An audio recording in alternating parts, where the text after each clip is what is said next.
Oh, about Babo.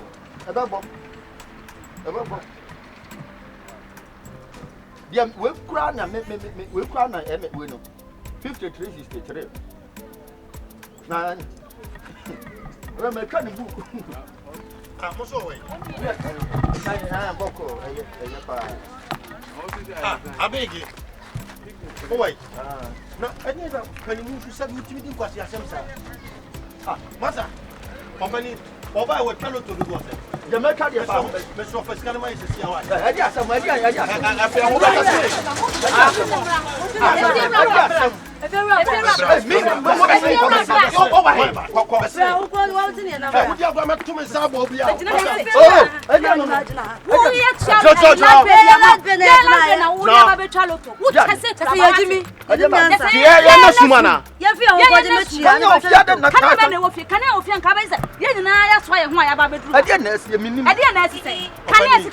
I didn't know what you like be. Nessica watching the bed 2 weeks. Nessa, I didn't so what I can't just go to one more Sunday, make a chance I didn't postpaid. And to family prepaid. Makotu at the Abamba Ayimo.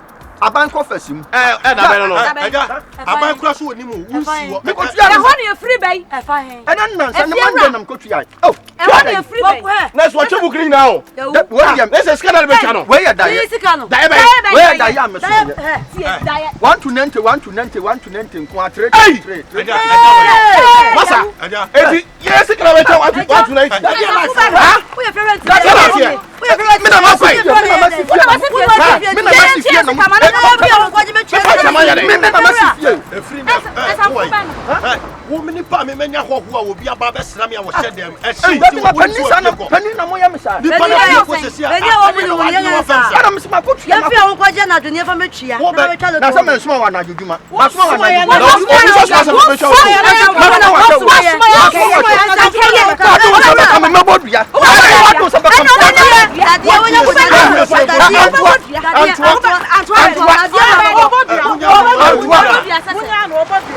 are what was about coming? And yes, yes, you want to pass my crying.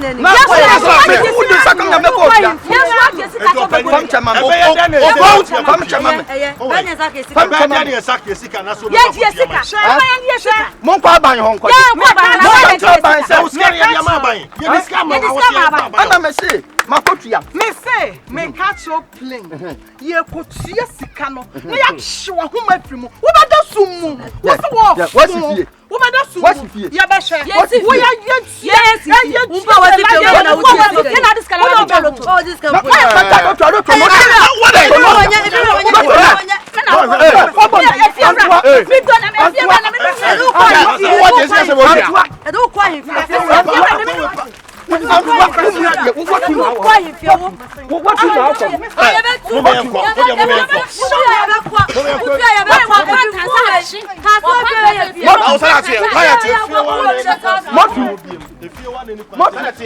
why are you going to second one for so? What are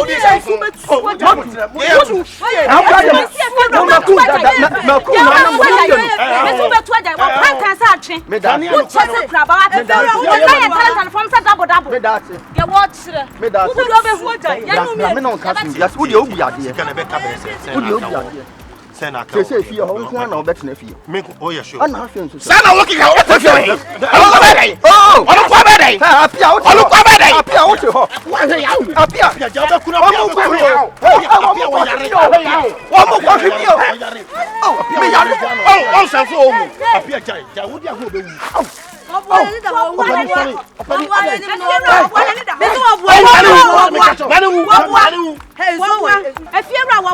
Oh, what's the name? Abanabo.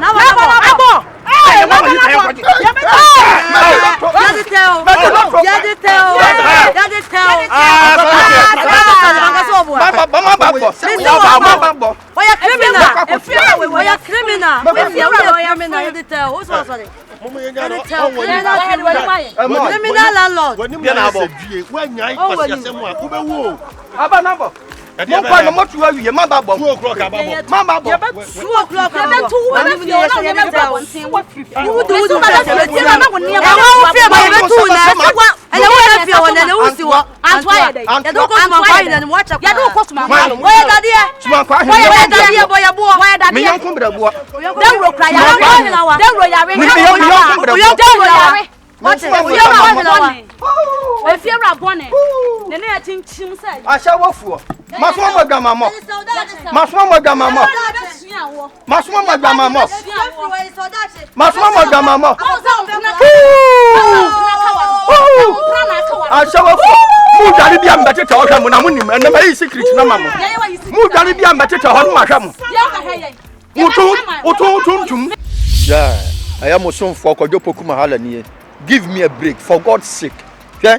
Daily TV Ghana. Please watch and subscribe to our TV channel.